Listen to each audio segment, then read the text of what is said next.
Escapism. It's largely the reason most of us go to the movies. Movies help transport us to happy places far from our boring lives, and we momentarily get to live in a beautiful fantasy world. However, director David Fincher doesn't really do that.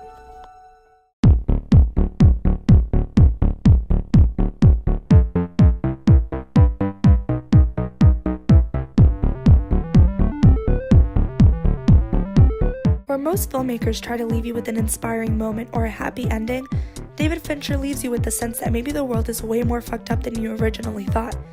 David Fincher was given his first big project in the form of Alien 3, which admittedly wasn't his greatest film, but it had some iconic moments. In fact, you may recognize a quote or a scene from most of his films. The first rule of Fight Club is, you do not talk about Fight Club.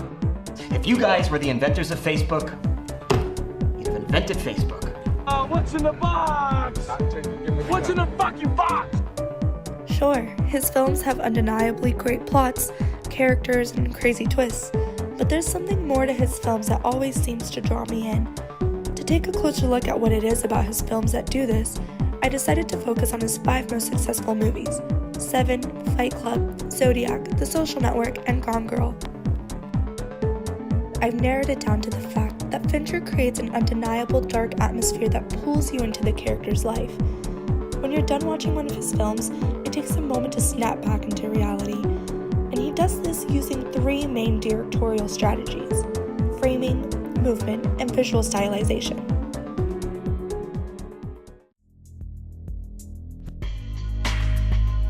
David Fincher uses wide angles for most of the shots in his films. He lets us see the character's environment.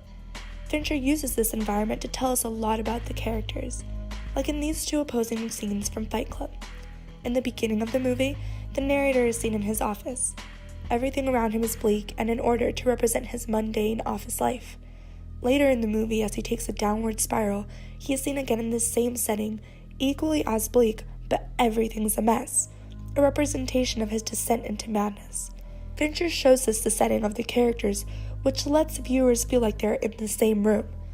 He rarely uses close-ups, but when he does, he goes all in because every time you go to a close-up, the audience knows, look at this is important.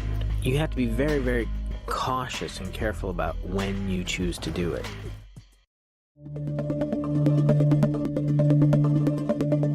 Fincher avoids moving the camera whenever possible, and if he moves the camera, it's in a stylized and robotic nature. In fact, the more movies he makes, the less he moves the camera. He takes away all sense of a human operating the camera as well.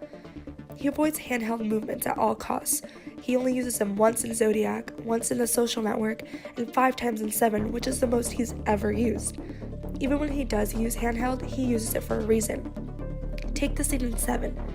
The camera is shaky when it's pointing at the detectives, but it's completely still when it's pointing at John Doe, because he's the one that has all the power in the scene. The most subtle but effective directorial strategy he uses is tracking the character's movements perfectly, like in this scene from Gone Girl. Or even more subtly in this scene from Seven.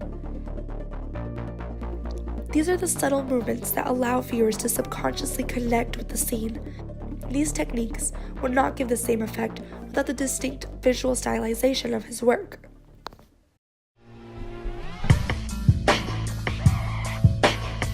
Fincher's style is what originally attracted me to him. His movies, that is.